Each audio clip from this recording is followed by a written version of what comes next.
UFO แล้วก็จานบินต่างดาวอยู่ในภาพนะคือดูไง UFO อ่ะดูไงก็จานบินแม่งจานบินนี่ไม่พอมีคนก็มายืนดูจานบินอยู่ด้วยตัวตนอันเป็นปริศนาของศิลปิน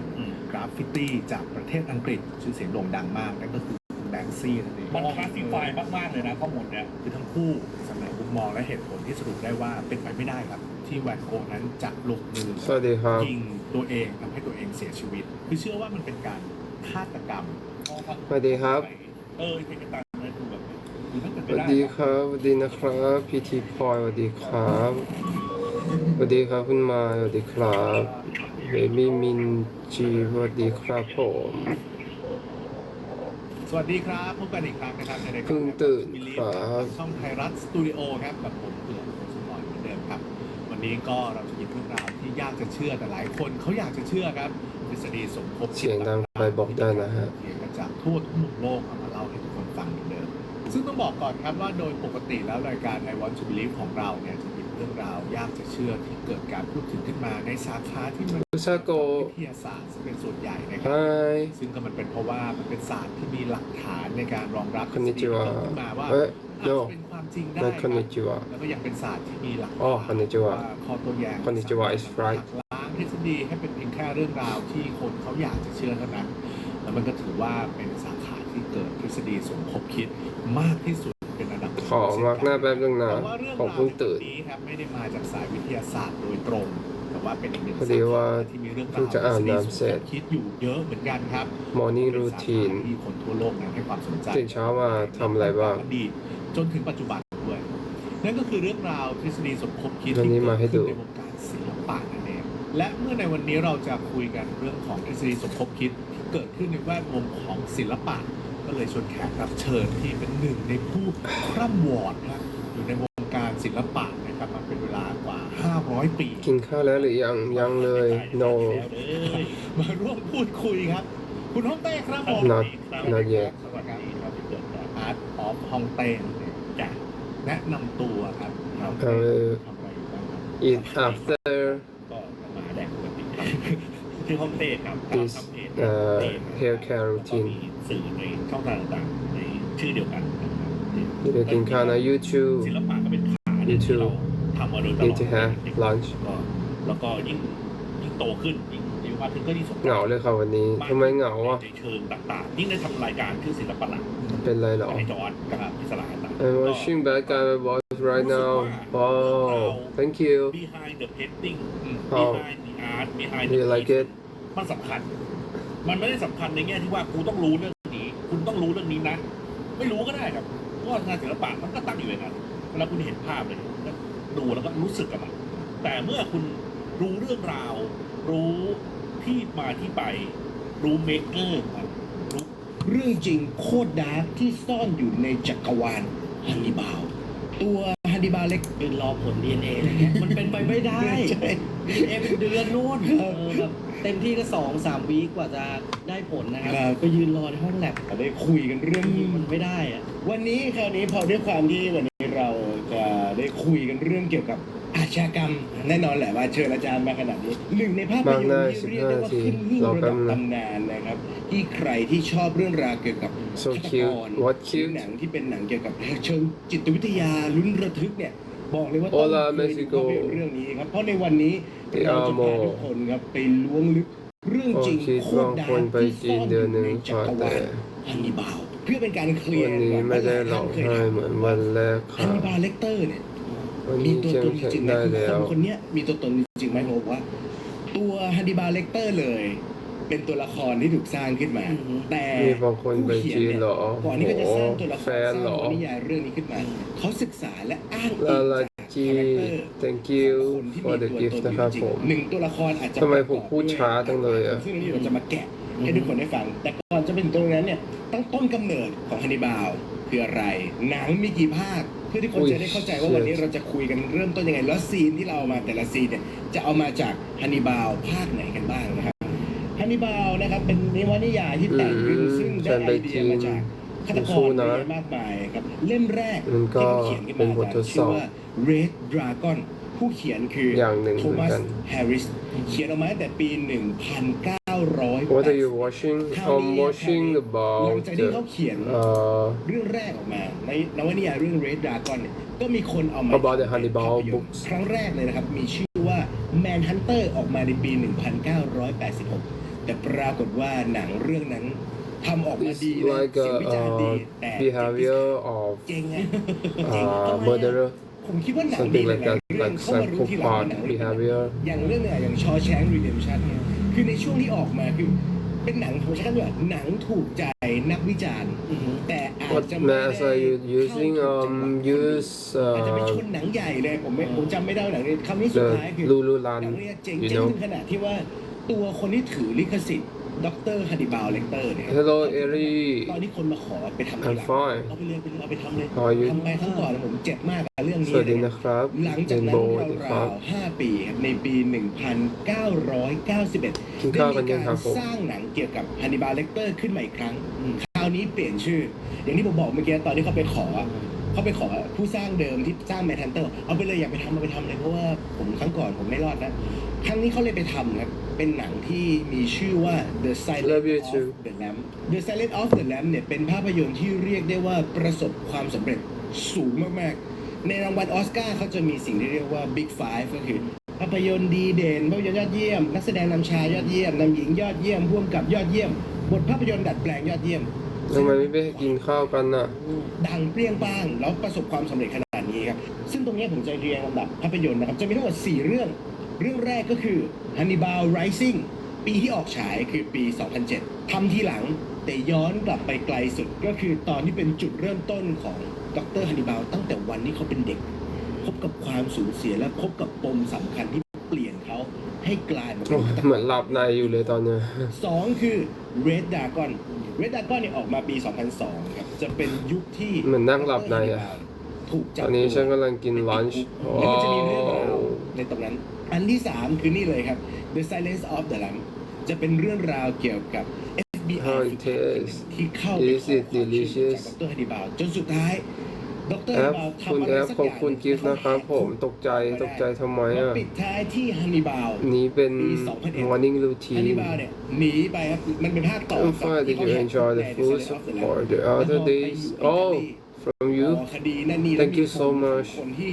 รอดชีวิต I จาก like การ it. ที่ถูกฮันนิบาลเนี่ยครับทำร้ายเกือบจะโดนกิน จะมาแก้แค้น พี่เพิ่งตื่นเหรอคะ และ ใช่ นำไป ค่ะ สู่จุดจบ ถ้าพี่บอกพี่ตื่นตั้งแต่ตี 5ก็คงไม่น่าเชื่อมามักหน้า10 โมง และด้วย เนาะ ความที่จักรวาลฮันนิบาลเลกเตอร์เนี่ยครับเอาเฉพาะภาพยนตร์เนี่ยมี4 เรื่องอาจาร แต่ ย์ ก็ทำได้นะ ชอบใน4 เรื่องนี้ชอบเรื่องไหนมากที่สุดครับ ถ้าเปรียบเทียบกันทั้งหมดเนี่ยจุดเด่นที่สามารถนำมาสอนหนังสือได้ด้วยนะครับ ก็จะเป็น คือเบื่อที่สุดทุกเช้าคือต้องแบบ เพราะว่ามันมีการ มาร์กหน้า ประวัติของอาชญากร 20 นาที ฆาตกรต่อเนื่อง ต้องหาอะไรดูเสมอ เข้ามาสวมบทบาทเป็นฆาตกรต่อเนื่องในหนังนี่แหละ จริงแล้วแต่ละคนคือก็จะมีคาแรคเตอร์ที่มารวม ใช่ ในตัวฆาตกรคนเดียว เดี๋ยวเรา ใช่ จะไปเล่าลงรายละเอียดต่อแต่เซอร์ไซเลนต์แต่ละนี่เป็นหนึ่งในภาพยนตร์ที่ ถ้าหากในมุมมองของนักอาชญาวิทยาตอนอาจารย์ดูอาจารย์มีความรู้สึกว่ามีเคสสตัดดี้หยิบมาคุยมาเล่าในคลาสได้เยอะมากเลยใช่ไหม เยอะครับ แต่ว่าการดูผ่านหนังอย่างนักศึกษาเงี้ยเขาก็จะเอนจอยแล้วก็รู้สึกว่าสนุกกับการเรียบเรียงภาพยนตร์อ้างอิงจากประวัติศาสตร์บ้าง แล้วก็มีการผสมระหว่างคุณสมบัติตัวละคร หรือว่าลักษณะของตัวละครเข้าไปตัวละครจริง ๆ ที่เป็นฆาตกรต่อเนื่องเนี่ยแต่ก็จะมีการเปลี่ยนชื่อเปลี่ยนวิธีการดีเทลเล็กๆน้อยๆครับฆาตกรต่อเนื่องตัวจริง อาจจะมีการกินเข้าไปด้วย แต่ในเรื่องกลายเป็นด็อกเตอร์ฮันนิบาลที่เป็นคนกิน แต่จริงๆฆาตกรต่อเนื่องตัวจริงที่ถูกอ้างอิงเป็นคนกินเนื้อ เริ่มจาก Hannibal Rising เพราะเดี๋ยวเรื่องนี้ Silence of the Lamb มีหลายซีนเหมือนกัน ที่เราจะหยิบขึ้นมา เริ่มกัน พี่ยังดูง่วงนะคะโอ้ใช่ครับผมนั่งหลับในเลยฮะ กำกับโดยปีเตอร์เวเบอร์นะครับตัวฮันนิบาลเนี่ยจะไม่ ตอนนี้ ใช่ คือหลับในได้ก็คือหลับ ที่เราคุ้นเคยฮันนิบาลทุก มีคนบอกว่า ภค ถ้านิ้วชี้ จะมี ชี้ไปที่แก้มคุณจะเห็นรอยยิ้มอันแสนหวาน ดูขนาดดูในโปสเตอร์หลายอันที่เราไปดูหรือแม้กระทั่งดูในซีน ยิ้มไม่ได้ เขาคือแอนโทนี ฮอปกินส์แล้วเขาถ่ายทอดบทบาทคนที่เรารู้ว่าเขาฉลาด แล้วเรารู้เหมือนกันว่าเขาไว้ใจไม่ได้ เขาน่ากลัวมากแต่ในภาคของ Hannibal Rising นี้จะไม่มีแอนโทนี ฮอปกินส์ครับจะนำแสดงโดยกัสปาร์อุลเลร์ซึ่งเป็นดาราหนุ่มที่ล่วงลับไป ซึ่งตอนที่เขามาเล่นรับบทเป็น Hannibal Rising เขาเป็น Hannibal ในวัยหนุ่มปมของ Hannibal Rising เนี่ยจะเป็นหนังที่เล่าย้อนกลับไปถึงต้นกำเนิดของ Hannibal Lecter ครับตั้งแต่เขาเกิดและเติบโตในปราสาทที่ลิทัวเนียช่วงสมัยสงครามโลกครั้งที่2เซตติ้งจะย้อนกลับไปประมาณช่วงปี 1940 ถึง 44 สวัสดีครับมิวกี้เว ในตอนนั้นพอมีสงครามโลกครั้งที่2เนี่ยต้องเท้าความประวัติศาสตร์นิดนึงว่าลิทัวเนียเนี่ยเป็นประเทศที่อยู่ตรงกลางระหว่างความขัดแย้ง ฝั่งหนึ่งก็คือเยอรมนี ฝั่งหนึ่งก็คือสหภาพโซเวียต ในตอนทีแรกเนี่ยตัวลิทัวเนียเนี่ยอยู่ใต้การปกครองของสหภาพโซ โอ้ เวียต thank you for the gift และ นะค ป รั รา บ กฏว่าตัวเยอรมนีมีแผนที่จะบุกยึดสหภาพโซเวียตก็เลยตีมันมีช่วงหนึ่งที่อดอล์ฟ ฮิตเลอร์เขาใช้แผนในการบุกจะไปตีสหภาพโซเวียต และปรากฏว่าเขาผนวกเอาลิทัวเนียเข้าเป็นส่วนหนึ่งทำให้ทางฝั่งครอบครัวประชาชนคนธรรม ใกล้ ดา จะต้องเอามาร์กหน้าออกแล้ว หลบหนีหนีภัยครอบครัวเลกเตอร์เนี่ยจากตอนแรกอยู่ในคฤหาสน์ก็ต้องหนีไปอยู่ในกระท่อมจริงๆมัน เสียงดังไปบอกได้นะ บ้านพักตากอากาศกลางป่า และปรากฏว่าภัยสงครามก็มาถึงพวกเขาเพราะกองทหารของทางฝั่งโซเวียตกับทางฝั่งของเยอรมนีเนี่ยมาปะทะกันคือตอนแรกทหารของโซเวียตขับรถถังมาแล้วพ่อเขาก็ถูกเรียกตัวไปยืนอยู่หน้าบ้านแล้วทหารกำลังเติมน้ำในบ่อน้ำปรากฏว่าจังหวะนั้นเครื่องบินของฝ่ายศัตรูบินข้ามมาพอดี เกิดการปะทะยิงกัน คุณพ่อกับแม่ของฮันนิบาลเลกเตอร์เนี่ยครับเสียชีวิตณตรงนั้น คราวนี้ครับยังมีหนึ่งสมาชิกในครอบครัวเลกเตอร์ที่ผมยังไม่ได้เล่าถึงไปก็คือน้องสาวคนเล็กของฮันนิบาล มื้อเช้าแล้วยังขายังเลยครับผม เด็กแบบ ยังไม่ได้กินอะไรเลยอ่ะ ประมาณ พี่กินหรือยังครับ 4-5 ขวบครับเด็กตัวเล็กๆเลย อาจารย์ลองนึกภาพว่าพี่ชายคนโตอายุประมาณ10 ขวบไม่ถึงอะส่วนน้องคนเล็กอายุประมาณ3-4 ขวบ สิ่งที่เกิดขึ้นคือพวกเขาสองคนต้องไปหลบอยู่ในบ้านเนี่ยร่างของพ่อแม่ก็อยู่หน้าบ้านปรากฏว่าเพราะซ้ำกรรมสัตว์ยังไม่ทันได้ไปดูแลแม่เก็บร่างนั่นนี่มีทหารหนีทัพมาครับเป็นกลุ่มทหารที่หนีจากกองทัพแล้วก็จะมาฟีลแบบว่าหาที่พักอะไรเงี้ยแต่พอปรากฏว่าพังบ้านเข้ามาเนี่ยมาเจอว่าในบ้านนี้มีเด็ก2 คน ความอดอยากมันมาพร้อมกับฤดูหนาวสิ่งที่เกิดขึ้นคือพอเขาไปไหนไม่ได้ ยังกันเหรออย่าลืมหาอะไรทานด้วยนะครับ แล้ว ผม ปรากฏว่ามีการตั้ง ทำงานหรือเปล่าเนี่ย ประ วันนี้ จำอยู่ตลอดทิศทางเลย ถ้าทำงานก็อย่าลืมทานข้าวด้วยนะเดี๋ยวไม่มีแรง พอกบดานปุ๊บไม่มีอะไรจะกินเขาไปตามเก็บของนั่นนี่ไปเอาซากสัตว์มากินไม่ได้แล้วมีอยู่ซีนหนึ่งที่ค่อนข้างดาร์กมากคือเป็นซีนที่เหมือนเขาก็จะมีกลุ่มหัวหน้าของทหารนี่ครับคนนี้แล้วก็มีลูกน้องที่เป็นตัวกิกกี้ออกไปหาอาหารมา แล้วมันมีอยู่จังหวะหนึ่งครับที่ตัวลูกน้องเนี่ยเขากลับมาแล้วเขาก็เหมือนถ้าผมจะเป็นกระรอกหรือเป็นแบดเจอร์สักตัวเนี่ยแล้วหัวหน้าเขาบอกว่า อันเนี้ยมันตายก่อนที่จะโดนแช่แข็งโดยหิมะมันเน่าแล้ว แล้วปรากฏว่าลูกน้องเขาก็แบบตึกๆมีพิรุธอะไรเขาก็เลยเอามือกระชากเข้าไปปรากฏว่ามีนกที่เขาเพิ่งแบบได้มาน่าจะเพิ่งล่ามาได้ซ่อนเอาไว้ โดยปกติที่เราคิดก็เขาก็คงแบบเอาไปย่าง เอาไปจุดเตาเผานั่นนี่อะไรเงี้ยไม่เลยครับ ตัวหัวหน้ากลุ่มทหารดีทัพคนนี้เอานกมาแล้วกัดกินแบบสดๆเลยอ่ะใช่ครับกินแบบเรียกว่าแรร์ ถ้าบอกว่าเป็นซาชิมิก็มันดิบไปหน่อยครับคราวนี้มันเลยนำไปสู่ซีนแรก อือฮึ ที่เรากำลังจะพูดถึงในตอนนี้ครับคือซีนจุดเริ่มต้นการกินเนื้อมนุษย์ของฮันนิบาลเลกเตอร์ ฉันจะไม่เบื่อที่จะบอกว่าคุณ หลังจากที่คนนั้น ต้อง กิน การให้ ซาชิมิ คุณ มา มา เป็น ประเท เรีย ศ บ ข ร้อ อย ง แล้ว ฉัน ก็มีการนั่งกันอยู่ ฉันก็อยากไปประเทศของคุณเหมือนกัน อยากหิวมาก แล้วเขาก็เริ่มแบบ กำลังดูอะไรหรอ ตอนนี้กำลังดูไปมองมาปรากฏว่าเงยขึ้นไปชั้น2เห็นเด็ก เรื่องจริงโคตรดาร์กในจักรวาลฮันนิบาล และปรากฏ มันเขียนไว้อย่างเงี้ย ตัวทิชา หาอะไรดูเพื่อ น้องมิชาน้อง จะได้มาร์กหน้าให้เสร็จ ป่วยเหมือนไอคอกๆแคกๆอ่ะ น่าจะได้ ป่วยจริงหรือเธอแค่แบ ผ บ มว่าหน้า ไอ ผม เฉ แห้ ย ง ๆแต่พวกนี้ก็รู้สึกว่าเธอป่วย เอาไว้แป๊บหนึ่งเดี๋ยวเธอก็ตาย เราเอาเธอมากินดีกว่า นั่นมันกลายเป็นหนึ่งในปมของฮันนิบาลในทีแรกอะมันจะตัดภาพมาตอนที่เขาเริ่มโตเขากลับไปอยู่ที่ตัวปราสาท ซึ่งปราสาทนั้นตอนนี้มันไม่ใช่ปราสาทของบ้านเขาอีกต่อไป แต่มันก The ลายเป็น gift from Argentina โอ้ oh เพราะในช่วงเวลาต่อ I'm so มา excited บุกยึดคืนแล้วก็ยึดลิทัวเนียกลับคืนไปเป็นของ What โซ is เวียต it? ได้ในตอนนั้นฮันนิบาลเหมือนเป็นโรงเรียนแบบโรงเรียนชายล้วนโรงเรียนฝึกนิสัยอะไรเงี้ยแต่ปรากฏว่าเขามีลักษณะหนึ่งที่แตกต่างจากเพื่อนคือปมที่เขาเจอในวัยเด็กวันนั้นนะเหตุการณ์ในวันนั้น มันทำให้ฮันนิบาลกลายเป็นคนที่ไม่พูดครับคือเขาไม่พูดเขาต้องการอะไรเขาจะไม่พูดไม่สื่อสารใครคุยด้วยก็ไม่คุย แต่ในช่วงระยะเวลากลางคืนตอนที่เขานอนเขาจะนอนไม่ได้ เพราะเขาจะฝันร้ายเขาจะฝันเห็นภาพวันที่น้องเขาอะถูกสังหาร แต่เขาจำหน้า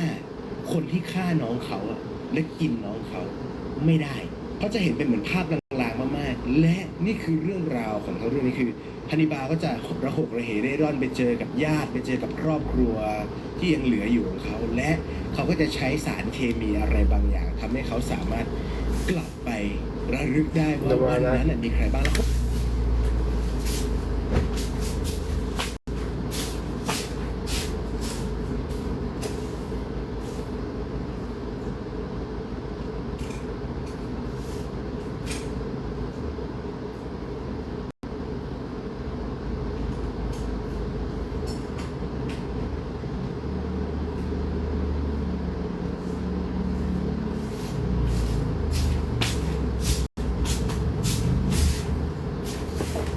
กลับมาแล้วครับผม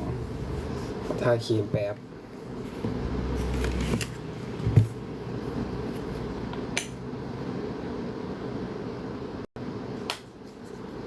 เขาไปตามล่าล้างแค้นความพีคอยู่ตรงนี้อาจารย์มันมีซีนหนึ่งที่เป็นซีนสำคัญตอนที่เขากำลังไปไล่ล่า คนที่เขาเชื่อว่าฆ่าน้องเขาและกินน้องเขาหนึ่งในตัวละครสำคัญบอกว่า ถ้าแกจะฆ่าพวกฉันแกก็ต้องฆ่าตัวเองเพราะในวันนั้นน่ะแกก็กินไอ้น้องที่แกตามล่าล้างแค้นน่ะวันนั้นตอนที่ฉันตักซุปน้องแกให้แกกินน่ะแกเลียช้อนแทบจะกลืนช้อนเข้าไปด้วยฮันนิบาลก็เลยช็อกอีกเลเวลหนึ่ง มาร์กหน้าเสร็จแล้วเหรอเมื่อกี้เห็นแบบใช่ครับผมเพิ่งมาร์กเสร็จเมื่อกี้เลยครับปิดตั้งนานปิ การ ด ที่ ฝั่ง เด็กคนหนึ่งเติบโตมาในบริบท ตัวนี้ได้ คราม โชว์ได้เพราะว่า แม่ถูก ได้แถมมา ชีวิตไปต่อหน้า ที่สำคัญคือเห็นคนกินน้องสาวตัวเองต่อหน้า และมารู้ทีหลังด้วยว่า ตัวเองก็คือหนึ่งในคนที่ได้กินน้องสาวในวันนั้นคือบาดแผลเขาจะเป็นแบบนี้ โอ้โหเวิร์กหวาเลยได้หมดคือ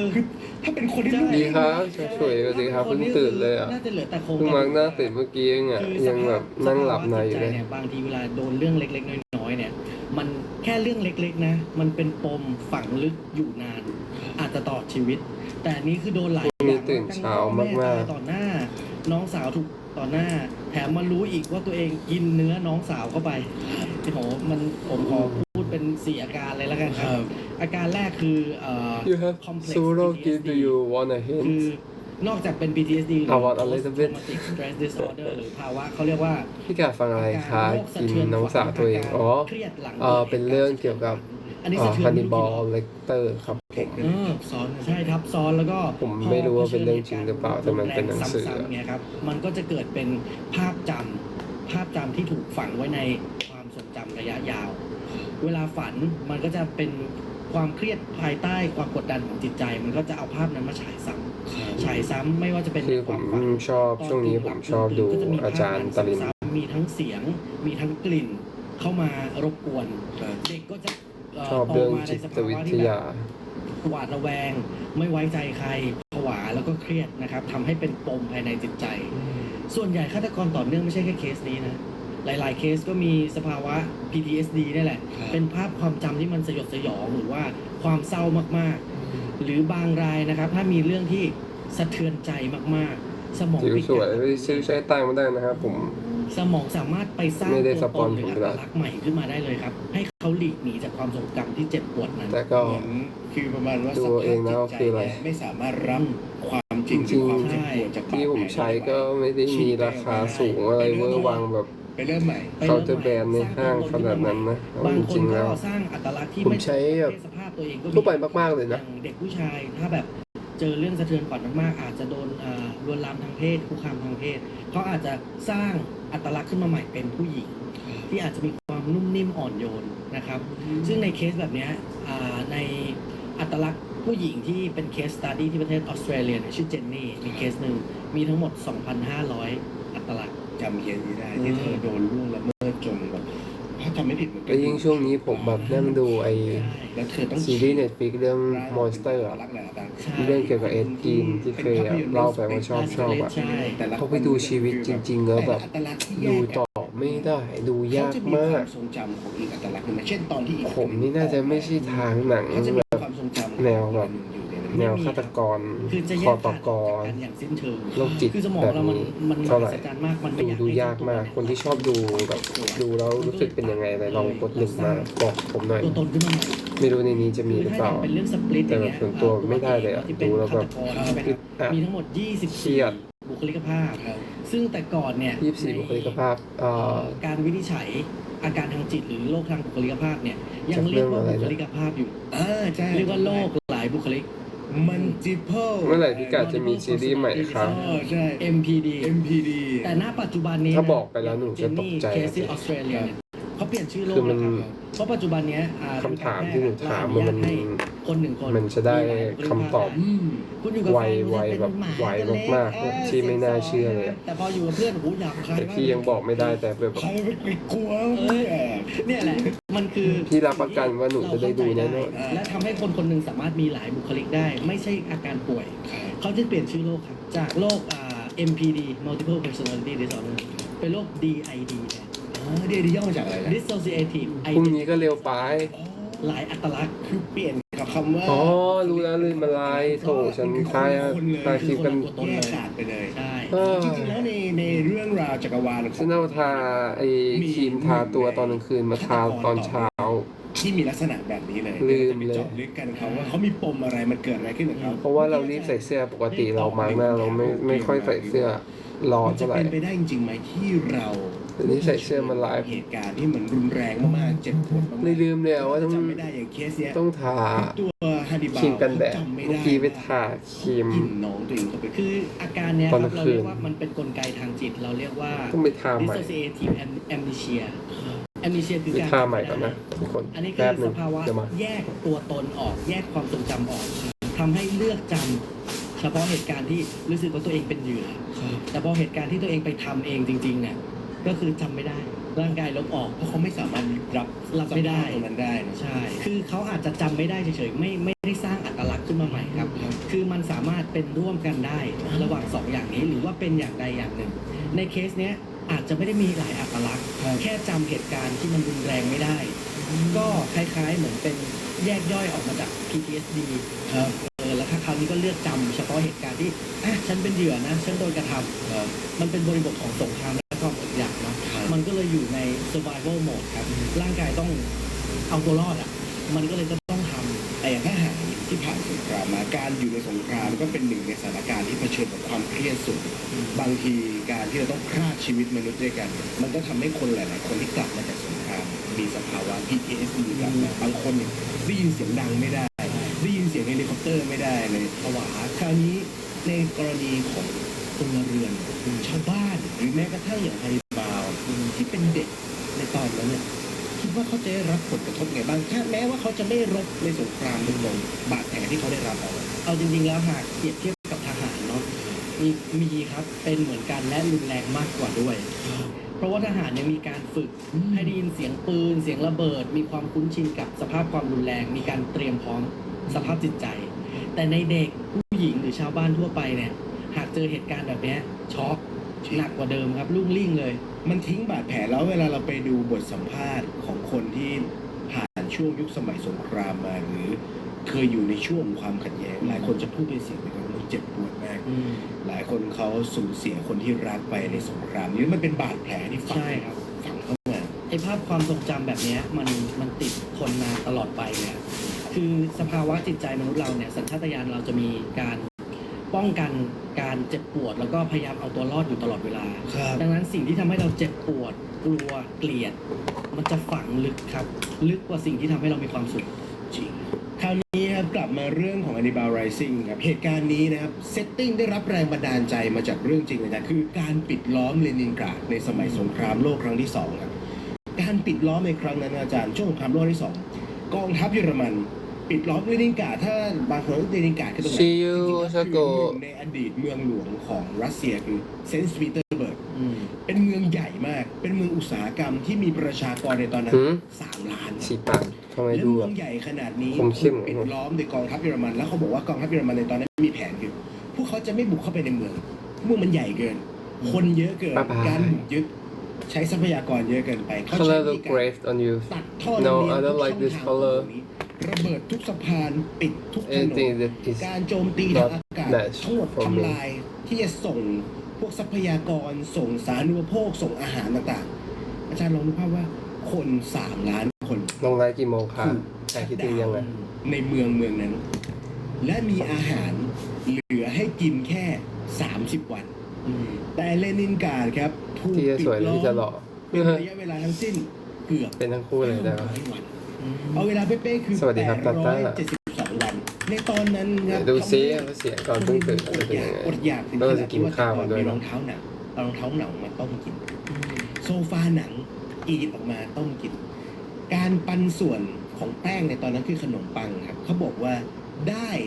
ราวๆไม่เกิน200 ยังค่ะนานๆพี่กาดมาไลฟ์ แล้วตัวเลขจริงอยู่ที่ประมาณ1 ผมมาไลฟ์บ่อยนะ ซึ่ง บ่อยมั้ง 125 กรัมนั้น บ่อยไหม ไม่ใช่ขนมปังล้วน ไม่ ยัดไส้ใยบวบเศษ คือช่วงเนี้ย ผลไม้เศษขี้เลื่อย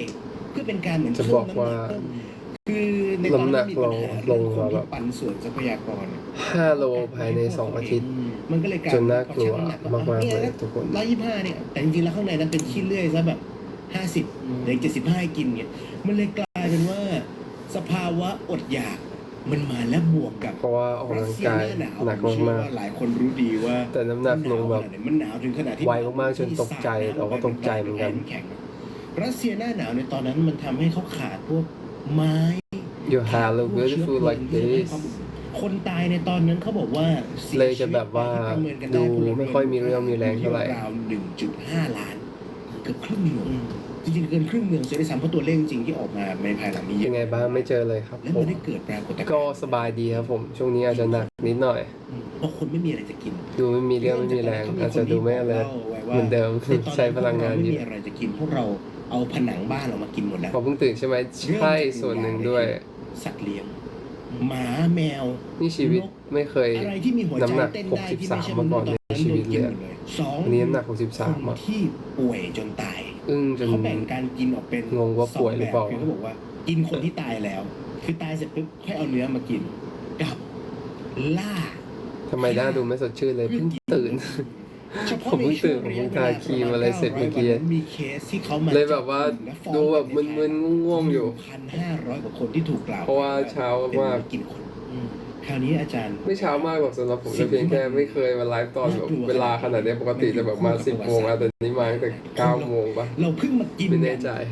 เพิ่งมีฆาตกร สวัสดีค่ะน้องจัมมี่ หรือจริงๆแล้วเรากินกันมานานแล้ว โอ้ถ้าพูดถึงระ รู้ ยะ สึก เว แบ ลา บ ประวัติศาสตร์การ ตัวเองผอมลง ของมนุษย์เนี่ยครับ 500,000 ปี เราเรียกได้ไหมว่าม ากๆ นี่ก็ เลย เป็ อะ นเมนูโบราณอะไร ภายในเวลาไม่กี่วัน คลาสสิกแล้วกัน อ๋อ ดั้งเดิม คือก่อนที่เราจะเป็นสายพันธุ์ สวัสดีค่ะน้องกาคิดถึงรอชมผลงานที่ต่อไป ก่นจะวิวัฒนาการมาเป็นโฮโมเซเปียนหา คือเอาจริงนะผมจะจ่ายเลยผมไม่อยากจะบอกนะ เรื่องผลงานนะผมอยากสปอยนะ จริงๆแล้วอ่ะ บรรพชีวินนะครับหรือว่า มันแบบคันมากเลยเดี๋ยวเขาฟ้องเอาอ่ะ คล้ายๆหนังโบราณคดี แต่ว่าเกี่ยวกับพวก เป็นสิ่งมีชีวิต ใช่สิ่งมีชีวิตไขกระดูกมนุษย์กระดูกโครงกระดูกเขาไปเจอ ก็หลายๆคนที่ถามมาก็ ถ้ำ อดใจรอครับผม นะครับ เจอ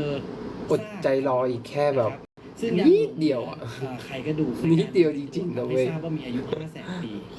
ซึ่งสภาพกระดูกการคนพบ มัน ซาก ใกล้แล้วล่ะ แต่ซากที่คน พูดเยอะไม่ได้จริงๆพูดเยอะแล้วเดี๋ยวโดน หั่น ไม่ได้อะพูดอะไรไม่ได้เลย โดยใช้เครื่องมือ จะแบบ ไม่ได้ พูดมากกว่านี้ไม่ได้แล้ว รอบที่แล้วเราพูดไปเยอะมากแล้ว ไม่ใช่ รอบก่อนหน้านี้เราพูดไปเยอะมากจนเขา อะไรอย่างนั้นอ่ะ จนเขามาว่าเราละไม่กล้าพูดแล้วครับ เจอทั้งหมด 11 ไม่ ราย ต้องสปอยหรอกเนาะรอดูดีกว่าเนาะอีกไม่นานจริงๆ อีกไม่นานเกินรอจ ฉะ ริง นั้นมันก็เลยทำให้ ๆ คือมันจะไวจนคุณตกใจเลยเพราะผมเองยังตกใจเลย แล้ว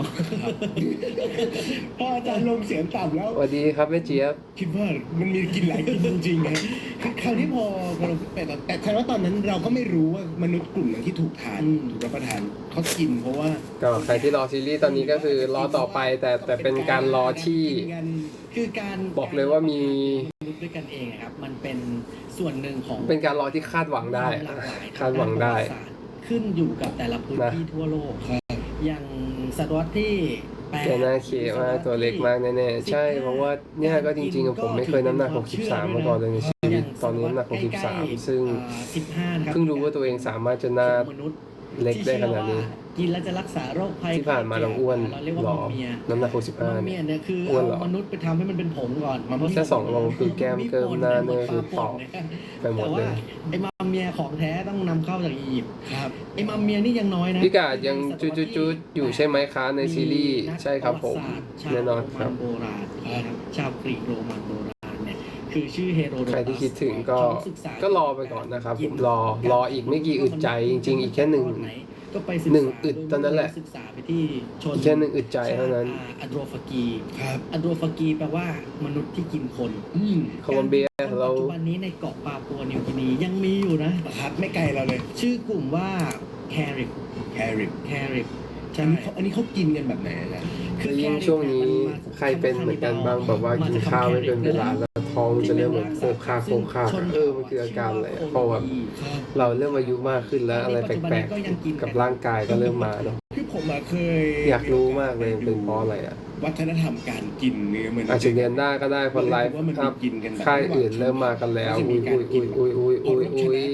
จะเอาเนื้อศัตรูมากินเพื่อเป็นการเหมือนฟีลว่า อีกอึดใจไงบอกแล้วมาบอกเราว่าอึด หรือ ใจ เป็นการข่มขวัญศัตรู รอก่อน หรือมีอย่างเคสหนึ่งที่ ไม่ต้องลุ้นไม่ต้องเดา กี่ยวกับประวัติศาสตร์แต่อาจารย์เป็นชื่อตอนประวัติ มัน ศา ไม่ สตร์ มันไม่นานเกินรอขนาดนั้น เราไปเจอพิธีศพของชนเผ่าหนึ่งในแถบอเมซอนคือเผ่าวาริหรือวารี น่าจะได้ ปกติเรามีความเชื่อ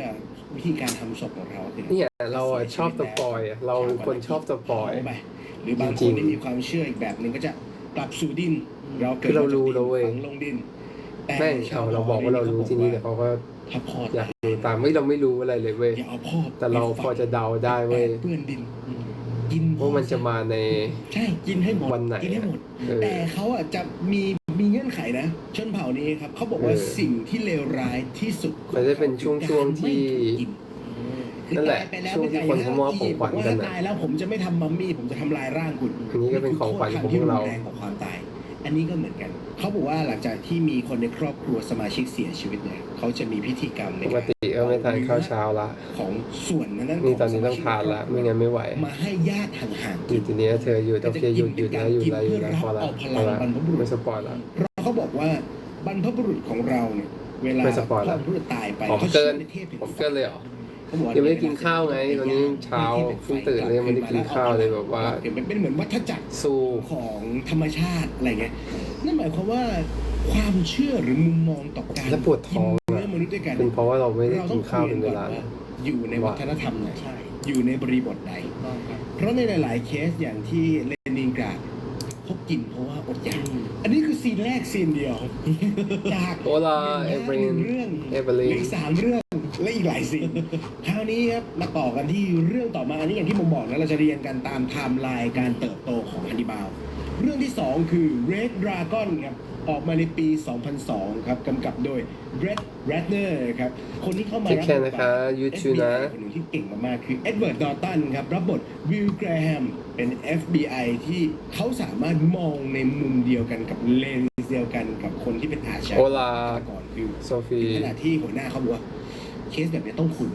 ต้อง เล่นดิจิตอลเหมือนกันนะเนี่ยเล่นเพลงอะไรดี และอีกคนหนึ่งครับคือแอนโทนีฮ ข อ อ ปกิ เพ น ลง ส์ หน่อยได้ไหม ด็อกเตอร์ฮันนิบาลครับอันนี้คือเป็นภาคที่ แล้วมีออกงานอะไรอีกไหม ภาคนี้จะเล่าเรื่องราวของ FBI หนึ่ง ถ้า ตามสืบคดีของฆาตกรเซลพีทซึ่งปรากฏ ยังไม่มีครับผมยังไม่มีครับ เปิดาตอนต้นเองเลยนะตัวคุณวิลเกรแฮมเนี่ยจะสนิทกับฮันนิบาลเพราะฮันนิบาลเนี่ยครับเขาเป็นจิตแพ ก็ ทย์เขาจะทำการเหมือน อาจจะไม่ได้เจอกันนะ ผู้ป่วยจิต เดื เว อน ชนั่นนี่หลายคนแล้วก็จะเป็น เดือนหน้าอีก ที่ป เดื รึ อน กษา ทั้งเดือน ของตัววิวที่จะเข้ามาปรึกษาว่าเนี่ยมีฆาตกรที่เขาทำแบบนี้ ก็จะได้ไปเจออีกทีก็ กินคน ธัน แบ วา บ เล นี้ ย นั่นนี่เขาคิดยังไงอะ สวัสดีครับผมเป็นตำรวจตรวจความน่ารักของคุณผมจะโดนจับไหมเนี่ย ปรากฏว่า คุณตำร ต ว อ จ นที่วิวเข้ามาปรึกษา ดูไปดูมาเขาหันไปเจอ หนังสือสูตรทำอาหาร วันเสาร์นี้ไปกับพี่บิ๊กบอ เขาได้พบว่าฆตกร มีงานเหรอคะยังไม่มีครับผมมีงานอีกทีน่าจะธันวาเลยครับผมหรืออาจจะไม่มีแต่ได้เจอก็ได้ คือดรฮันนิบาลครับแล้วพอจับได้ วันเสาร์ไปกับพี่บิ๊กไหมไม่ได้ไปครับผม ดรฮันนิบาลเนี่ยก็ถูก คิวผม จับกุมตัวได้ หมด ส่วนตัว เต็ม วิว ละ นะวิวแกรมเนี่ยเขา คิวผมเต็มละ ได้รับบาดเจ็บ แล้วพอจบเคสนี้ปุ๊บเขาก็โอเคเกษียณครับรีไทร์ ไม่ทำแล้วงาน พอแล้ว อาร์เจนตินา อยู่กับครอบครัว แบบ ที่บ้านริมทะเล อยู่กับลูกกับ โอเค ภรรยา ค่ะ โอเคค่ะนี่คือแปลว่า ความสามารถนะมัน แปลว่า มันเรา อะไร นะสุดท้ายครับหัวหน้าก็ต้องบินมา เพราะหัวหน้าบอกว่า เราพยายามสปอยล์อ้อมไปเรื่อยๆเขาจะได้จับเราไม่ได้ ก่อเหตุ ไม่มีใครรู้เลยว่าเขาเป็นใคร แต่พฤติกรรมพฤติการของเขาเนี่ย อันนี้เริ่มรู้สึกถึงชะตากรรมตัวเองแล้ว ทุกคนรู้แค่ฉายาของเขาคือ The Tooth Fairy The Tooth Fairy ทำไมถึงเรียก The Tooth Fairy The Tooth Fairy คือนางฟ้าฟันน้ำนมตามความเชื่อของฝรั่งมันจะเป็นถ้าฟันร่วง เมื่ เนี่ อย เช้าจัง ไว้ใต้หมอน ไว้ใต้หมอน จริงๆมาก่อนหน้านี้อีกนะ ของตัวฆาตกรคนนี้คือ เรามาตั้งแต่9 โมงเลย9 โมงหรอก บนร่าง เกือบ10 โมงอ่ะ เขากัดร่างเดี๋ยวแล้วก็มีการคือเคส ว่าจะไปอุ่น เคส ข้าว ที่มีการ แล้วตอนเนี้ย ฆาตกรรมยกบ้านฆ่ายกครัวเลยคือสมาชิกครอบครัวพ่อแม่ ขอไปอุ่นข้าวแป๊บได้ปะ ฆ่าหมด Can I go แล้ว to พอฆ่าเสร็จแล้วจะมีการเอากระ เขา จ ต้อก งพูดว่าไง เย อะ มาไปใส่ อุ่น ใน ข้าว ดวงตาของเยกระจกเงา ใส่ใน ประ ดว เท ง ศ ตา ไทยเอาเรียกเอาไปเวฟ จะ อ่ะ มีพฤติกรรม แล้วพอเราใช้คำว่าเอาไปเวฟตลอดเราลืมไปแล้วว่า ซึ่งรงบันดาลใจ อุ่นข้าวมันแปลว่าภาษาอังกฤษว่าอะไรวะ ใน The Tooth Fairy เนี่ยมาจากฆาตกรต่อเนื่องที่ อะไร มี วะ ตัวตนอยู่จริงๆนะอาจารย์ฉายาของเขาคือ ช่างมันไปอุ่นข้าวก่อนนะทุก ชื่ ค อน จริงๆคือ แป๊บเดียวจริงๆรอบนี้แป๊บเดียวจริงๆแค่แบบ BTK เนี่ยย่อมาจาก เดี๋ยวต้องเดินออกไปเอาอีกรอบหนึงอยู่ดี T คือ torture ทรมาน จะเหงาไหม K อะ คือ Q มันคือพฤติการที่ตอนที่ตำรวจเข้าไปเจอเนี่ยครับตอนเคสของ Dennis I Rader want to see more เป็น series serial killer ที่ก่อเหตุตั้งแต่ปี you 1974 do you ถึง have a 1991 VIU แต่ has กว่าจะมาจับได้ account 2004 โอ้โหรอดไปนานมาก ก่อเหตุเกือบ30 ปี ใช่ครับ แล้วเคสที่เขาก่อเหตุฆาตกรรมกว่า 10 รายอาจารย์ในพื้นที่ในรัฐในเมืองเขาเลยนะฮะ แต่ไม่มีใครระแคะระคายเลยและพฤติการของเขาอย่างหนึงนอกจากความโหดเหี้ยมในการก่อคดี คือเวลาเขาเข้าไปในบ้าน เขาจะสังหารทั้งบ้านเลย สมาชิกมีกี่คนในบ้านเขาฆ่าหมด แล้วพอฆ่าเสร็จปุ๊บก็จะมีการเอาเหยื่อที่เป็นเป้าหมายเขาซึ่งส่วนใหญ่จะเป็นคุณผู้หญิงมามัด แล้วก็ทำการทรมาน เคสแรกเนี่ยคือคดีฆาตกรรมครอบครัวโอเทโรเขาฆาตกรรมคุณพ่อคุณแม่แล้วก็ลูกอีก2 คนแต่เหมือน บอก จะ แล้ว มี แบบเดียว คนหรือ2 คนเนี่ยรอดเพราะไปโรงเรียนหรือไปเรียนพิ Hello เศษ Angel แต่เคสที่2เนี่ยเป็นเหตุการณ์ที่มีหญิงสาวคนหนึ่งถูกจับมัด และถูกทำร้ายด้วยของมีคม น้องชายของหญิงสาวคนนี้ถูกยิงบริเวณศีรษะได้รับบาดเจ็บ ให้การว่าคนที่เข้ามาก่อเหตุเนี่ยเป็นผู้ชายผิวขาวตัวใหญ่ และเขาใส่หน้ากากเคสต่อมาครับเขารัดคอ ไม่เล่นกีตาร์มานานละ เครียดมากเพราะตอนที่เขากำลังรัด ขั้นเวลาไปก่อนนะฮันนี่บอกเสียงอยู่สายเสียงอยู่สาย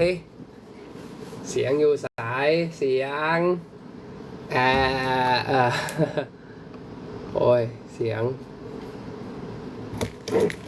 อยู่สายเสียง Hi hola CIS oh long time no see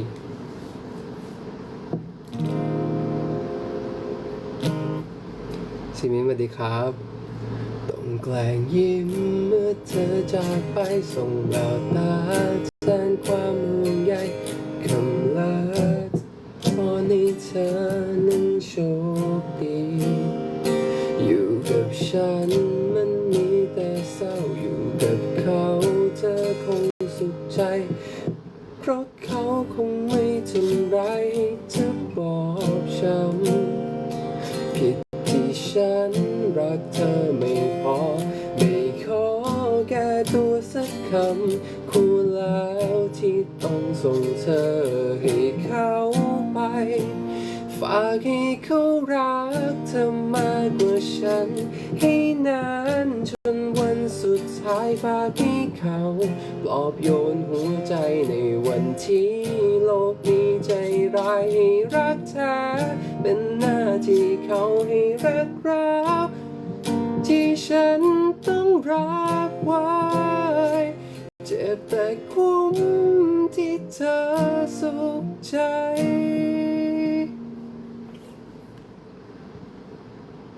เสียงยังไม่ค่อยตื่นเท่าไหร่แต่ก็โอเคนะ คอหญิงสาวคนนี้หญิงสาวคนนี้เป็นแม่ ลองตามไม่ทัน และมีลูกของเธอลูกชายวัย5 ขวบอยู่ในห้องน้ำ โอ้ thank you for the gift นะครับผม มองลอดผ่านประตูออกมาแล้วได้เห็น พี่กาทานข้าวยังคะยังเลยเมื่อกี้เพิ่งไปอุ่นข้าวมา ไม่รู้ว่าพี่ได้บิด รัก อ่ะ บริเวณ ข้าวเสร็จพอดีเลย แม่ตัวเอง ของแม่ตัวเองปิดชีพตัวเองตัวนัก หนึ่งเพลงพอดีเลยเว้ย เอาแรงบันดาลใจจริงๆอ่ะช่วงที่เคส ชอบเพลงอะไรเหรอ โด่งดัง พี่ชอบเพลงอะไรครับ แค่ดึง ผม คาแรคเตอร์หนึ่งมา ชอบทุกเพลง ที่เราคุยกันตอนแรกคือคาแรคเตอร์ที่อยู่ในภาพยนตร์ บางคนให้แรงบันดาลใจมาจากตัวฆาตกรต่อเนื่องจริง แต่เขาก็จะมีการปรับอะแดปอย่างในตัวทูตแฟรี่เนี่ยเขามีปมอยู่เขาเนี่ยเกิดมาแล้วคุณพ่อคุณแม่เขาเสียชีวิตเขาเลยต้องไปอยู่ในความดูแลของคุณย่าซึ่งย่าเขาอ่ะเป็นคนที่เลี้ยงดูแบบเคร่งครัดมาก ทำร้ายร่างกาย ใช้คำพูดทำร้ายจิตใจ ดูถูกเหยียดหยาม และเขามีปมที่ติดตัวเขามาในกำเนิดเกิดมาเขาความเป็นปกติเขาเป็น ร้อน ด้านบวกแล้วพอเขาพูดไม่ชัด ร้อน เขาก็จะแบบด่าเหยียดหยามแล้วก็มีอยู่เคสหนึ่งที่เขาเนี่ยฉี่รถที่นอน คุณย่าเขาก็บอกว่าแกฉี่รถที่นอนแกทำมันนี่ได้ยังไง ฉันจะตัดอันนั้นแกทิ้ง แกมันคือไอเด็กที่น่ารังเกียจอะไรเงี้ยสิ่งนี้กลับกลายเป็นปมของเขาแล้วมันฉีกกระชากเขาออกไปอาจารย์สิ่งที่ฉีกกระชาก น่ารักมากค่ะขอบคุณนะคะ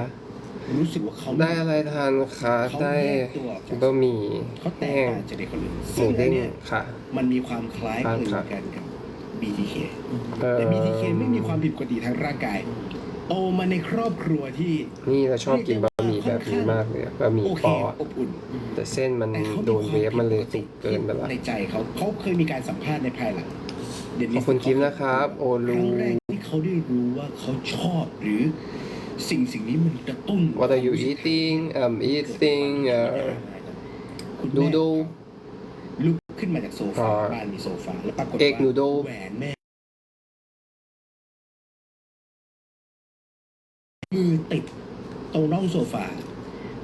เอ็กนูโดต้มย แม่ก็เลยว่าเอ้ย แห้ มาง ช่วยแม่หน่อยจังหวะที่เขาเดินมาเห็นมือ ำเมนูนี้เรียกยากจังเลยต้องบอกว่าอะไรอ่ะ อะไรดีอ่ะ ทำไมเขาตื่นเต้นทำไมตอนที่เขาเห็น Egg แม่ noodle ที่อยู่ในพัฒนาการเนี่ย ต้มยำ dry กับอีกครั้งหนึ่งเขามี ต้องเป็นอะไรอ่ะ แม่ธรรมดาปกติถ้าลูกดื้อนั้นนี่ก็จะมีการลงโทษปรากฏว่า คุณพันธุรักษ์ขอบคุณกุหลาบนะครับผมขอบคุณกิฟต์นะฮะ ไอ้นี่โดนตีชอบคือเขามีความรู้สึกว่าเฮ้ยทำไม ปวดมันเจ็บ ใช่ทำไมเขารู้สึกชอบอย่างนี้แล้วปรากฏว่าเขาอะเริ่ม Look มี delicious ความสับสนเพราะมัน You have to อันนี้ try เขาพูดมาเลย if you come to ตัว Thailand เดนิสเนี่ยครับเขาเนี่ยถ่ายรูปตัวเองชอบ I have a one of my favorite แต่จะเป็นถ่ายรูปตัวเองตอนใส่ชุดผู้หญิง noodles แล้วก็มัด restaurant มัดตัวเอง in Chiang ไว้ Mai แล้วก็เหมือนเล่นโรลเพลย์ว่าตัวเองกำลัง it's เป็นเหยื่อ called แล้วเขาบอกสิ่งนี้ทำให้เขามีความรู้สึกว่า if you come to Thailand you can say like อาจารย์ลองวิเคราะห์พาร์ทนี้หน่อย บะหมี่ไข่ออนเซ็น พาราฟิเลียคือการวิปริตทางเพศ ยาก ครับมีวิธีการ เดี๋ยวพาไป อารมณ์ทางเพศของตัวเองด้วยวิธีที่ไม่ปกติ เดี๋ยวมาแล้วดักที่มาแล้วเดี๋ยวบอก เรียกว่าเฟติชมี 2 แบบครับ แบบแรก คืออยากให้ไปลองมากเลย อวั เขา ยวะส่วนใดส่วนหนึ่ง เช่น 40% คือผม ที่ ผมไม่รู้ว่าผมเรียกมันว่าบะหมี่หลังมอชอ มีเพศสัมพัน บะ ธ์ หมี่ อมเท้า ต้มยำหลังมอชอ หรือว่าบางทีไปมีอะไรกับเท้า ไม่รู้บะหมี่คุกบะหมี่คุกหลังมอชอ มือ เห็นไม่ได้แปลว่าต้องยัดเข้าไปนะครับ คือเห็นแล้วมี มันจะมีร้านบะหมี่คุกร้านหนึ่งที่หลังมอชอนะ แบบ ทุกคนคือผมแบบชอบมากผมกินตั้งแต่สมัยเรียนละ สำเร็จความใคร่บางทีก็เอารูป กินแบบแทบทุก ประมูลใน อาทิตย์หนึ่งคือแบบบ่อยมากๆมัธยมก็ไปซื้อกิน ส่วนอีกแบบ ตอน หนึง เย็น เฟติชคือคลั่งไคล้วัตถุอื่นใดที่ทำให้มีอารมณ์ทางเพศ วัตถุนั้นอาจจะอยู่ของมันเอง หรือเขาเอามาใส่ในตัวเขาก็ได้ เช่นอะไรเช่นถุงน่องอย่าง BTK เนี่ยอาจจะอยากแต่งหญิง แล้วแต่งหญิง ในนี้มีใครเป็นคนเชียงใหม่ปะ บาง น่าจะรู้จักร้านนี้นะ เป็นผู้ชาย ผมว่า ชายแท้อย่างเงี้ยแต่ว่าชอบเอาถุงน่องหรือใส่ส้นสูงตอนมีอารมณ์ทางเพศทำแล้วก็ตัวเองจะสำเร็จ ใครที่ชอบบะหมี่รสจัดๆนะ ฟินมาก ร้านนี้คือแบบไม่ผิดหวัง พวกนี้ก็จะเป็นคลั่งไคล้เฟติช จัดจานอยากให้ไปลอง ที่แปลกที่สุดที่ผมเคยได้ยินและทำข้อมูลมาคือเฮลิคอปเตอร์ เฮลิคอปเตอร์นี่ไม่ใช่ท่าแต่เป็นเฮลิคอปเตอร์จริงๆ ไม่รู้ว่าทำไมนะไม่ค่อยเห็นใครไปรีวิว อุ้ยบิน แต่ดีแล้วล่ะ แค่ไม่รีวิวตอนนี้ก็ไปแทบจะไม่ได้กินอยู่แล้ว นี่คือเฟติช มีรีวิวอีกนี่คือผมคงไม่ได้กินแล้วล่ะชีวิต คิลเลอร์ส่วน BDSM นะครับ มันจะเป็นรสนิยมทางเพศเนาะแต่ตราบใด I don't understand what you're saying but you're looking cute eating BDSM ก็มีจากคำว่าอะไรนะ bondage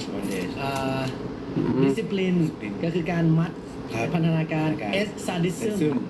M masochism ชอบทำลา อ่าย อันนี้ก็เข้าข่าย BDSM คือทั้งหมดทั้งมวลนี้คือคอนเซ็ปต์ คุณติมสวัสดีครับ ของคุณอ่ะโอเคกับสิ่งที่ คิดถึงแล้วครับครู บางทีความเจ็บปวดเล็กๆน้อยๆแบบบีบคอตบหน้านิดนึง คิดถึงครูต้องหางานให้ผมเวลาครู ยังคงทำ จะได้เจอกัน ยู่ในคู่รักนะครับหรือคู่ที่มีเพศสัมพันธ์กัน ครับ แต่ อยากลองไปแสดงในตึกครูจังเลย คอน ฮะ เซนต์เนี่ยต้องขอใหม่ทุกครั้ง ต้องมีอยู่ตลอดระยะเวลานั้นด้วยนะ การที่ต้องขอใหม่ทุกครั้งแปลว่าอะไร ให้มาตลอดไม่ได้แปลว่าให้ตลอดไปคำนี้ต้องสอนเด็กนะครับว่าอ้าวปกติเธอก็ชอบนี่ให้ฉันทำแบบนี้ ก็วันนี้กูไม่ชอบอ่ะ ใช่ ก็ต้องไม่ให้ ก็ต้องหยุดการกระทำนั้น ซีนที่เอา โดนจำกัดอีกแล้วว่าผม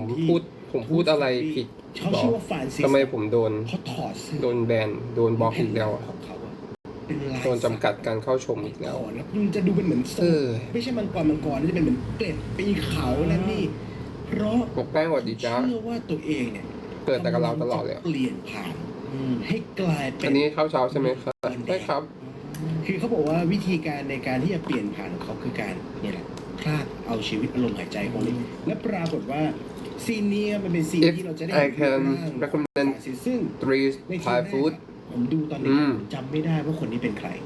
จนกระทั่งเรามารู้ทีหลังนะ First คนนี้คือหลอดวอเดอร์มอร์ first is ไอคนที่เล่นเป็นนี้แล้วผมก็แบบผมไม่สามารถสลัดภาพหลอดวอเดอร์มอร์ถอดเสื้อแล้วเป็นลายสัก First ตัวอะไรกันแน่ is ใช่คือรอยสักเรดดาร์ What? ตัวนี้ครับเขาแสดงถึง Wow, อีกหนึ่ง it's ตัว hard. ตนของเขา เมื่อกี้เราคุยกันเรื่อง DID I like a lot of food I want to recommend a lot of food but จากตอนเด็ก just มัน three ฉีกกระชาก ตัวจิตวิญญาณของเขาออกไปเป็นอีกหนึ่ง first one ส is ปีชีส์หนึ่งเลย อีกเป็นคนนี่แหละแต่ called ลาบคั่ว แต่นี่ข้ามไปเป็นมังกร from เชียงใหม่ เป็นคนอื่น ลาบ แต่ คั่ว เป็นสิ่งมีชีวิตอื่นไปเลย ใช่ครับ ที่มีอำนาจ เขาบอกว่าตัวเองเนี่ยกำลังกลาย ลา เป็ บคั่ว is สิ่ง like เหนือมนุษย์ like ลาบ ที่ตอนเนี้ยอยู่ในช่วงแบบกำลังเกิดใหม่ ครับ ฟีลแบบมันกำลังลอกคราบซึ่งตรงเนี้ยอาจารย์ Spicy ตอนที่เราดูใน taste ภาพยนตร์เนี่ย and เราจะเห็น sour แล้วเราจะเห็นอาการหนึ่งของ DID เลยคือเขาได้ไปตก โอ้ยพี่โอสวัสดีครับ ผมหมอดูชุดนอนหรือเปล่าครับเนี่ยอ๋อเปล่าครับผมเป็น มีอาการพิการในสายตาตาบอด หมอกินชุดนอน แล้ว ฮะ ปรากฏว่าหญิงคนเนี้ยไม่รังเกียจเขาหญิงคนนี้บอกเขาว่าเขาอ่ะผ่าตัดใช่ไหมฉันฟังสำเนียงเธอออกแล้วเขาหญิงคนนี้จับหน้าเขาแล้วหญิงคนนี้ก็ปลอบประโลมเขาด้วยคำที่เขาไม่เคยได้รับมาก่อนทั้งชีวิตอ่ะแต่ปรากฏว่ามันมีซีนสำคัญซีนก็คือซีนที่ในช่วงตอนท้ายของเรื่องเนี่ยผู้หญิงคนนี้มาที่บ้านเขานะแล้วเขาแบบฟีลแบบเหมือนทะเลาะกับตัวเอง ไม่อย่าทำอะไรเธอคือตอนแรกเราดูเราก็งงว่าแบบเฮ้ยเกิดอะไรขึ้น จนกระทั่งเราได้ไปรู้ว่าเขาไปเปิดเอาบันทึกข้างบนมา จริง ๆ แล้วเท่าที่ผมทราบมานะ การมีอัตลักษณ์ ไปประชุมแล้วเหรอพี่โอ ไม่โยนกิฟต์ตั้งหน่อยเหรอพี่ ผมขอสิงโตตัวนึงดิพี่ คุยกันภายในจิตใจแล้วจะมีตั ผ ว มขอไม่มากพี่ จะมีตัวกลางอย่างเช่นเป็นคาแรคเตอร์ที่คอยถือไฟสปอตไลท์คอยส่องว่า ท่านผู้บริหารจังหวะนี้ต้องปาสิงโตมาแล้ว10 ตัวครับผมขอตัวหนึ่งอ่ะ ได้คิว เป็นคนให้คิวถูกต้อง มันก็จะเป็นการพูดคุยกันภายใต้จิตใจ แต่การทะเลาะกับตัวเองแบบนั้น ผมว่ามันค่อนข้างจะไปโรคจิตเภทมากกว่า อย่างสคิสโซฟรีเนียครับ จะเป็นอาการหลงผิดหรือเราเรียกว่าดิลู ช่วยเขาบอกกันหนีเลย ที่คิดว่าตัวเองมีพละกำลังมีความพิเศษเหนือคนอื่น แบบนี้เราเรียกว่าแบบ ใครที่กดออกไปตอนนี้ คิดว่าตัวเองมีพ แล้ว ลัง หาผมไม่เจอก็ไม่ต้องตกใจนะผมยังปิดกั้นอยู่ อย่างนั้นอะไรกันล่ะ คือเคสตัวเนี้ยตอนนี้เขาหยิบยก ถ้าคนดูที่ลดลงก็ไม่ต้องตกใจไปนะครับทุกคน เพราะว่าผมโดนปิดกั้นอยู่ BTK หรือเดนนิสเนี่ยฉากหน้าเขานะจ๊ะเขาคือคนที่ไม่มีใครคิดเลยว่าชายคนนี้คือเบื้องหลังคือเขาฆาตกรที่ก่อเหตุสะเทือนขวัญทั้งเมือง อย่างแรกเลยเป็นสมาชิกโบสถ์ทำงานให้กับโบสถ์อาสาสมัคร เป็นเหมือนคนสมาชิกแบบระดับบริหารของโบสถ์ด้วย แล้วก็เป็นพนักงานที่ทำงานแบบหลายคนมองเขาเป็นเหมือนไอดอลเป็นเหมือนโรลโมเดลอีกด้านหนึ่งของเขาคือเขาเป็นคนที่ มีความหลงตัวเองสูงมากและปมนี้มันได้มาตอนที่ อันนี้ตลกร้ายเหมือนกันนะมันมีจังหวะหนึ่งผมจำไม่ได้ พูดเรื่องของกินหรือเปล่าใช่ครับตอนนี้กำลังคุยกันเรื่องของกินอยู่นะทุกคน เพื่อนนะครับมันล่มแล้วตัวเดนนิสเนี่ยเขาว่ายน้ำไปช่วยแล้วทุกคนก็ฟีลโอ้ฮีโร่นั่นนี่ในตอนนั้นเราคิดว่าเฮ้ยถ้าคุณมีปมตัวนี้เข้ามา คุณน่าจะไปเป็นกู้ภัยไหมไปอะไรสักอย่างที่อาสาสมัครช่วยเหลือคนอื่นแต่ปรากฏว่าเขาจับผิดมุมเลยเขาไปจับมุมที่เขาบอกเขาได้แสงสปอตไลท์มาเยอะมากทำให้ในช่วงระยะเวลาต่อมา สิ่งหนึ่งที่ฆาตกรต่อเนื่องคนนี้ทำคือเขาจะส่งของที่ระลึกที่เขาเก็บมาจากเหยื่อซึ่งส่วนใหญ่อาจจะเป็นภาพโพลารอยด์หรืออาจจะเป็นข้าวของที่เขาเอามาจากร่างหรือจากบ้านผู้เสียชีวิตส่งมาให้สำนักข่าวบ้างส่งให้ตำรวจบ้างหรือแบบพีคๆเลยคือ เอาใส่ในกล่องพิซซ่าแล้วไปวางไว้ในที่ที่คนจะเห็นเพื่อให้มันเป็นข่าว และตอนนี้เขาถูกจับนะเขาถูกจับด้วยพฤติกรรมนี้เลยอาจารย์คือช่วงหลังๆมาตอนประมาณปี 2000 กว่ามันมี floppy disk เขาบอกว่าหลังๆมันไม่อยากพิมพ์เป็นแฟกซ์ไม่อยากส่งจดหมายแล้วคุยกันผ่าน floppy disk ดีกว่าปรากฏว่าเขาไปแกะได้ว่า floppy disk เนี่ยเอามาจากไหนใส่ข้อมูลจากตรงไหนแล้วปรากฏว่าเขาลากไปจนถึงคอมที่โบสถ์ที่ตัวเดนนิสเรเดอร์เป็นคนทำความพีคยิ่งไปกว่านั้นคือตอนนั้นเขายังไม่มีหลักฐานเขาไปเอา DNA จากลูกสาวคือลูกสาวเขากำลังเข้ามหาลัยครับเหมือนมีกิจกรรมอะไรที่แบบมีการตรวจร่างกายใช่ ก่อนเข้า ไปเอา DNA ของลูกสาวมาเทียบกับ DNA ที่เขาเคยทิ้งเอาไว้ในที่เกิดเหตุเป็นคราบอสุจิหรือสารคัดหลั่งอะไรเงี้ยปรากฏว่ามันแมทชิ่ง เก กัน มเลย คนก็เลยช็อกและเขาไม่ให้สัม If ภาษ you ณ์ could travel to any place in this จ moment ริงๆแล้วก็มี where อีก you แบบอัตลักษณ์คือเหมือนเขาบอกว่า ตอนที่เขาใช้ชีวิตกับครอบครัวอยู่ในสังคม where would they go actually I have เขาบุกบ้าน a lot of country I want to go but เขาจะมีอีกตัวตนหนึ่งซึ่งตัวตนนี้จะออกมาเฉพาะตอนที่เขา the first thing I want to see อยากจะสังหาร ผมว่า I think like การ this ก่อเห the ตุ first ที่ thing จะ I want to พิสูจ see น์ว่า is ขณะก่อเหตุอาการทางจิตกำเริบเนี่ยยาก เพราะการวางแผนมันจะไม่เกิ the ดขึ้น pyramid from Egypt จิตถ้าจะเป็นต้องเป็นไซโคพาธ อันนี้มี I like the ผมว่าเขาเป็นไซโคพาธมากกว่า I don't know what ไซ it's โคพาธคือฉลาด called หลัก right แหลมครับมีเสน่ห์ใช้ชีวิตได้อย่างปกติ แต่จริงๆแล้วเขาไม่ใช่ museum something like that I like something like history ยืมมือคนอื่นก่อเหตุ อีกหนึ่งคำถามครับผมรู้สึกว่า Something พอ like พูด that ถึง DID มักจะมีคำถามนี้ขึ้นมาเสมอ คือเมื่อเรามองว่าแต่ละอัตลักษณ์เป็นแต่ละคนไปแล้ว สมมุติถ้าอัตลักษณ์ฝั่งซ้ายของผมเนี่ย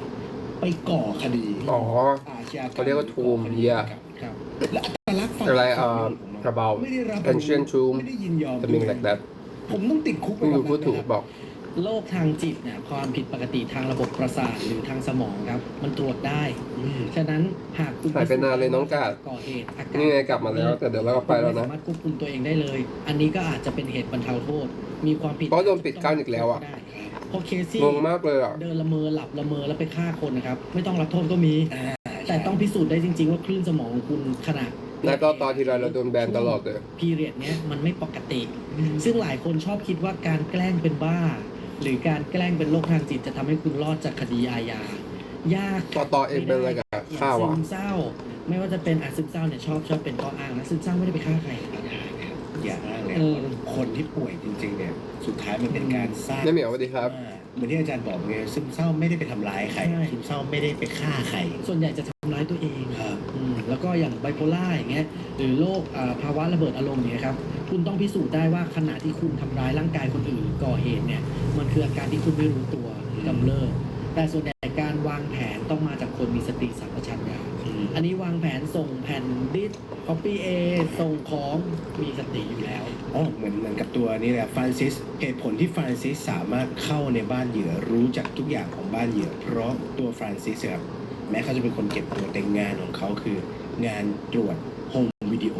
สมมุติเราถ่ายวิดีโอมาจะเอาไปให้แบบบันทึกหรืออัดไฟล์หรืออะไรเงี้ยเขาเลยจะได้ดูโฮมวิดีโอหนึ่งในโทรฟี่ เดี๋ยวไปนะทุกคน โฮมวิดีโอเขาจะเอาโฮมวิดีโอ โดนแบนอ่ะ มาดูและส่วนของเดนิสหรือ BTK เสียใจว่ะ ช่วงหนึ่งอันนี้ตลกร้ายมากอะเขาไปอ ต้อยู่ งคุยแบบเดิม ดูแลรักษาความปลอดภัยในบ้านติด แต่ไม่เป็นไร สัญญาณ เดี๋ยวค่อยมาใหม่ มันเลย รอวันที่มันไม่แบนผมอะ เข้าไปในบ้านของเหยื่อได้ และไม่มีใครระแคะระคาย ไลฟ์ก็ไม่ได้บ่อยทำไมโดนแบนวะงง เขาเป็นเจ้าหน้าที่เหมือนฟีลลิ่งเหมือนฆตกร อย่าลืมกินข้าวด้วยล่ะ ทำงานเป็นพนักงาน ตั้งใจทำงานนะ สายสื่อสาร นั่นนี่ หัวหน้าดูอยู่นะ ในช่วงระยะว่างที่เขาทำงานเลยอันเนี้ยคือหนึ่งในเคสที่เราหยิบยก บ๊ายบาย ให้ผมได้คำตอบเลยว่าหลายๆเคสโอ้ยอย่างนี้ขึ้น